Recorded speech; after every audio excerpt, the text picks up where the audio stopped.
दुनिया भर से लाखों देखने और सुनने वालों को शहीद अरशद शरीफ का सलाम। नाज़रीन इकराम, इस वक्त पाकिस्तान फैसला कुन दौर से गुजर रहा है कि जहां पर मुल्क दिवालिया होने के करीब पहुंच चुका है और अरशद शरीफ शहीद के कत्ल का मुबैना तौर पर इल्जाम general Bajwa, DGI major Faisal समेत दीगर ISI के अफसरान पर लग रहा है। उनके ऊपर FIR दर्ज करने के हवाले से अरशद शरीफ की वालदा ने जनाब सुप्रीम कोर्ट में दरख्वास्त भी दायर कर दी है। नाज़रीन काम कुछ बड़ी ब्रेकिंग न्यूज़ लेकर आपकी खिदमत में हाजिर हुआ हूं, जिसने इस वक्त दिल दहला के रख दिया है कि शहीद को जनाब ये कब्र में भी रहने नहीं दे रहे, कब्र में जाकर भी उसके ऊपर घटिया किस्म के इल्जाम लगाए जा रहे हैं। तो कुछ अहम तरीन तफसीलात आपके सामने रखनी है कि शहीद अरशद शरीफ की वालदा ने जब से ताकतवर लोगों के ऊपर DGI साबिक आर्मी चीफ और दीगर अफसरान के ऊपर FIR दर्ज करने की दरख्वास्त दी है, तो जनाब मन तब से लेकर यानी कि 2-3 दिन से अरशद शरीफ के खिलाफ घटिया मुहिम शुरू कर दी गई है। न सिर्फ घटिया मुहिम शुरू कर दी गई है बल्कि तस्वीरी सबूत जो है वो सोशल मीडिया पर सर्कुलेट करने की मुहिम भी शुरू की गई है। कल भी मैंने आपके सामने बहुत सारी चीजें एक्सपोज की, तो आज जो चीजें आपके सामने रखने जा रहा हूं कि शहीद अरशद शरीफ का ताल्लुक गंदी फिल्मों में काम करने वाली लड़कियों के साथ निकाला गया है, जिसने इस वक्त सबको हिला के रख दिया है कि जनाबे मन अपने आप को बचाने के लिए कैसे एक शहीद की कैरेक्टर असैसिनेशन जो है वो कैंपेन शुरू कर दी गई है। इसके बाकायदा तौर पर सबूत मैं आपके सामने रखूंगा कि इस कैंपेन के पीछे किस किस का हाथ है। दूसरी खबर पर जो आज हमने बात करनी है कि अरशद शरीफ के कत्ल के जो सबूत हैं वो मिटाने की कोशिश की गई और इसी वजह से सुप्रीम कोर्ट ने 43 दिनों के बाद खुद नोटिस लिया। तो जनाबे मन जो अरशद शरीफ के कातिल हैं वो मुल्क से फरार हो चुके हैं। बहुत सारे लोगों के इस वक्त नाम सामने आ रहे हैं, कौन अभी इस वक्त मुल्क से फरार हो चुका है, किसकी खबरें सामने आ रही हैं और अब होने क्या जा रहा है, इस हवाले से भी अहम तरीन तफसीलात आपके सामने रखनी है। और तीसरी खबर बड़ी इंपॉर्टेंट है कि इमरान खान और जनरल बाजवा की मुलाकात, आखिरकार जनरल बाजवा ने अपनी जुबान खोल दी है, जिसने इस वक्त तबले जंग बजा के रख दिया है। इस हवाले से भी एक्सक्लूसिव डिटेल्स आपके सामने रखनी है। लेकिन अगर आपने चैनल को सब्सक्राइब नहीं किया, चैनल को लाजमी सब्सक्राइब कर लें, बेल आइकन को दबा दें, आने वाली तमाम तरह अपडेट्स आपकी खिदमत में बर वक्त पेश होते रहे। नाज़रीन इकराम, ये सबसे पहली खबर आप स्क्रीन के ऊपर भी देख सकते हैं कि इस्लामाबाद हाई कोर्ट ने सुलेमान शहबाज को पाकिस्तान पहुंचने पर गिरफ्तार करने से रोक दिया है। ये शख्स, इसके ऊपर मनी लॉन्ड्रिंग के इल्जाम हैं, वादा माफ गवाह है, जितनी करप्शन शहबाज शरीफ ने की अपने बेटे सुलेमान शहबाज के जरिए की। अदालत ने सुलेमान शहबाज को 13 दिसंबर तक अदालत में सरेंडर करने का हुक्म दिया है। जनाब मन आप सोचिएगा कि अगर आपने करोड़ों अरबों की चोरी की, क्या अदालत आपको इंसाफ देगी? क्या अदालत आपको रिलीफ देगी? लेकिन चूंकि ये वजीर आजम का बेटा है तो वजीर आजम ने NRO 2 की तकमील करवाई है और अदालत ने जनाब इसको पाकिस्तान आने की इजाजत दे दी है। तो इतवार तक मेरे जराए बता रहे हैं कि सुलेमान शहबाज जो है जुमेरात तक तकरीबन कि वो पाकिस्तान वतन वापस आ जाएंगे। अब आ जाएंगे जो असल गेम शुरू हो चुकी है पाकिस्तान की पॉलिटिक्स में कि शहबाज शरीफ और चौधरी परवेज इलाही की मुलाकात की जो खबरें सामने आ रही हैं उसने इस वक्त इमरान खान साहब को बड़ा धचका पहुंचाया है। मैंने आपको बहुत पहले बता दिया था कि चौधरी परवेज इलाही जो है वो रॉन्ग नंबर है, इनकी डोरें जो है वो एस्टैब्लिशमेंट हरलाती है और एस्टैब्लिशमेंट के कहे बगैर ये पाकिस्तान में कभी भी पंजाब के अंदर असेंबलियां तहलील नहीं करेंगे। और वही बात तो इन्होंने साफ साफ इनकार कर दिया। सारी कहानी आपके सामने रखता हूं कि शहबाज शरीफ और चौधरी परवेज इलाही की मुलाकात की असल हकीकत क्या है। तो जनाबे मन एक और खबर है, ये राना सनाउल्लाह साहब ने कहा है कि असेंबलियां तोड़ने जैसा इम्काना फैसला इमरान खान कर सकते हैं, परवेज इलाही नहीं कर सकते। परवेज इलाही पंजाब असेंबली नहीं तोड़ेंगे। परवेज इलाही पुराने और तजर्बाकार सियासतदान है। अगर मुज़ाकरात की कोई संजीदा ऑफर आई तो हुकूमत इस पर गौर भी करेगी। और चौधरी शुजात हुसैन और आसिफ अली जरदारी की जब मुलाकात हुई तो उस वक्त भी चौधरी शुजात ने आसिफ जरदारी को यकीन दहानी करवाई थी कि मैं इस आसिफ जरदारी से आपका राब्ता करवाऊंगा। और आसिफ अली जरदारी ने कहा था कि अगर चौधरी परवेज इलाही असेंबलियां नहीं तोड़ते और वह ना तोड़े तो मिल बैठकर अगले सेटअप के ऊपर बात कर लेंगे और अगले सेटअप में हमदा शहबाज जो पंजाब के वज़ीर आला नहीं होंगे। इसका वाज़ेह तौर पर मतलब था कि अगर खान साहब असेंबलियां तोड़ देते हैं तो हम आपको अपनी तरफ से वज़ीर आला बनवा देंगे। और परवेज इलाही और शहबाज शरीफ की मुलाकातों की कोशिशें तेज कर दी गई हैं मेरे राय के मुताबिक कि अब मुलाकात कहां पर होनी है, कब होनी है, कैसे होनी है, इसके ऊपर जो है वो मुशावरत हो रही है। जैसे ही प्लान जो है फाइनलाइज हो जाएगा तो ये प्लान एग्जीक्यूट होगा और चौधरी परवेज इलाही और शहबाज शरीफ की एक खुफिया मुलाकात करवाई जाएगी। तो चौधरी परवेज इलाही इमरान खान को एक बहुत बड़ा सरप्राइज देने की तैयारी मुकम्मल कर चुके हैं। सबसे पहले बात करते हैं इमरान खान और जनरल बाजवा की मुलाकात, और जनरल बाजवा ने आखिरकार अपनी जुबान खोल दी है।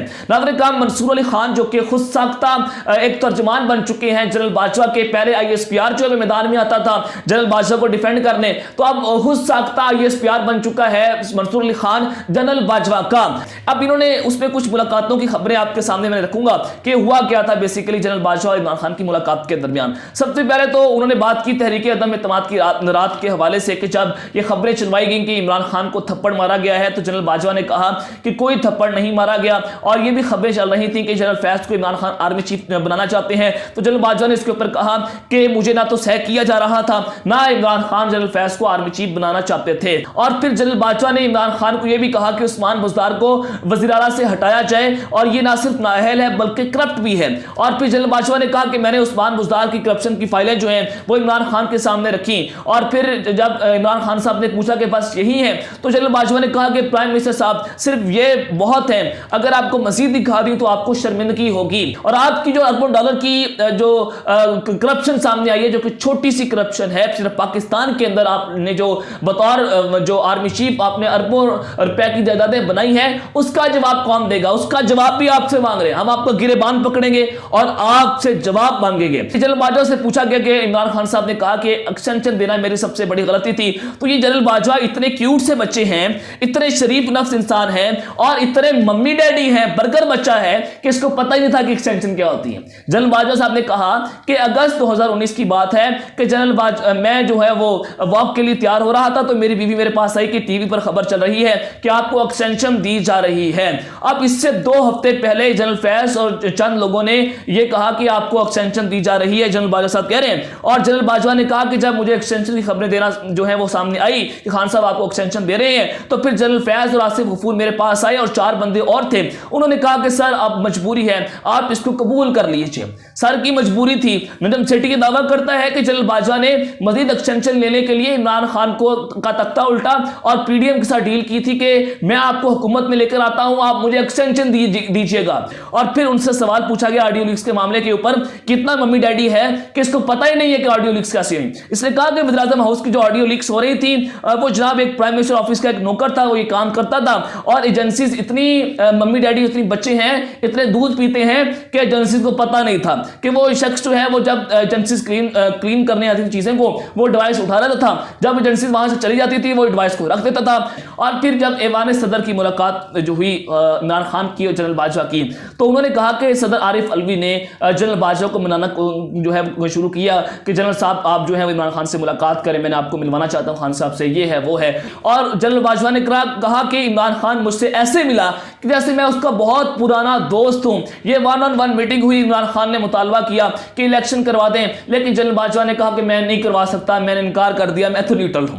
अब फिर नाज़रीन इमरान खान ने जनरल बाजवा से उस वक्त पूछा, जनरल बाजवा ने इमरान खान से पूछा कि आप मुझे मीर जाफर और मीर सादिक क्यों कहते हैं? तो इमरान खान ने कहा कि खुदा पाक की कसम मैं आपको नहीं कहता, मैं तो शहबाज शरीफ को कहता हूं। चले मैंने मान लिया एक लम्हे के लिए कि सारी बातें ठीक हैं, खान साहब आपसे मुलाकात की भीख मांग रहा था। 29 नवंबर को जब कमान की तब्दीली होनी थी, उससे 72 घंटे पहले मैं इमरान खान के पांव पकड़ रहा था कि जनाब मैं इससे मुलाकात करूंगा, मेरी इससे मुलाकात करा दो। जनरल बाजवा जो है वो ये पांव पकड़ रहा था, सदर आरिफ अलवी को पैगामात पहुंचा रहा था कि मैं आखिरी फेरवेल मुलाकात करना चाहता हूं। अब आज जनाब इमाम अरशद शेख कत्ल केस के हवाले से की कोशिशें हो रही हैं कि उनके सबूत मिटाए जाएं, और इस वक्त बहुत सारी शख्सियात जो है वो मुल्क से फरार हो चुकी हैं और कुछ होना चाहती है। मैं आपके सामने कुछ नाम रख देता हूं। अगर यह FIR दर्ज हो जाती है इन ताकतवर लोगों के खिलाफ, तो सुप्रीम कोर्ट का असल इम्तिहान शुरू हो जाएगा। क्या वो इंसाफ दे पाएंगे जैसे शरीफ खानदान को मिल रहा है? क्या अरशद शेख कत्ल का इंसाफ पाकिस्तानी कौम को दिया जाएगा, उस बूढ़ी मां को दिया जाएगा जो व्हील चेयर पर बैठकर एक इंसाफ लेने की ठोकरें खा रही हैं, लेकिन सुप्रीम कोर्ट ऑफ पाकिस्तान की गैरत नहीं जाग रही? नाज़रीन मुराद सईद के पास ऐसे डॉक्यूमेंट्स मौजूद हैं कि अगर वो डॉक्यूमेंट सामने आ गए, और वो आइंदा आने वाले दिनों में सामने आएंगे, ये बहुत बड़ी ब्रेकिंग न्यूज आपको दे रहा हूं कि इसमें इतने ताकतवर लोग गिरफ्तार होंगे, पाकिस्तान की तारीख में पहली बार ऐसा होगा कि सारे ताकतवर लोग जो कटहरे में होंगे, अवाम इनका गला पकड़ेगी, अवाम इनका गिरबान पकड़ेगी और इनसे पूछेगी कि क्यों आपने लियाकत अली खान से लेकर अरशद शरीफ शरीफ और इमरान खान को रास्ते से हटाने की कोशिश की और फिर सारे का सारा मलबा इनके ऊपर आएगा तो फिर हालात मजीद कशीदा होंगे, लेकिन ऐसा होता हुआ नजर नहीं आ रहा। क्या सुप्रीम कोर्ट मुराद सईद को बुलाएगी? क्या उस डॉक्यूमेंट्स को देखा जाएगा?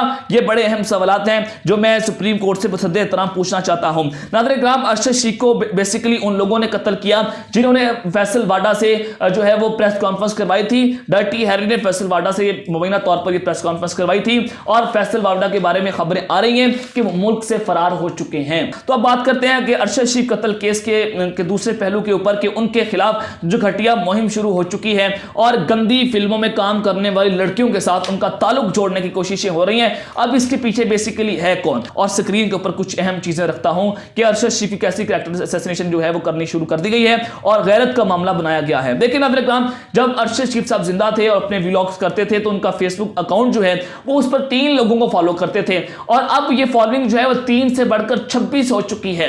अब नाज़रीन किराम, इसके पीछे बेसिकली है कौन, मैं उस शख्स का नाम भी रखता हूं और इसके ऊपर एंकर इमरान खान रियाज साहब ने भी एक व्लॉग किया, लेकिन मैं उससे बढ़कर कुछ चीजें आपके सामने रखूंगा। अब उनकी शहादत के बाद जो उनकी सिम से मोबाइल सिम से वो एफआईए के पास है। अब सिमों से बहुत कुछ हो सकता है और फिर बहुत सारी चीजें जो है उनको कंट्रोल भी किया जा सकता है। तो एफआईए के ऊपर भी सीधा साधा इल्जाम जाता है कि उनका अकाउंट जो है वो क्या एफआईए और ताकतवर लोग इस्तेमाल कर रहे हैं, उनके जरिए इस्तेमाल है। तो अब ये 3 से बढ़कर 26 फॉलोइंग हो गई और इसके अंदर ऐसी लड़कियों को फॉलो किया गया है जो कि गंदी फिल्मों के अंदर काम करती है। सनी लियोनी का नाम इसमें आ रहा है, जो कि मैं उसके अलावा बहुत सारे नाम हैं, मैं उसका नाम नहीं लूंगा।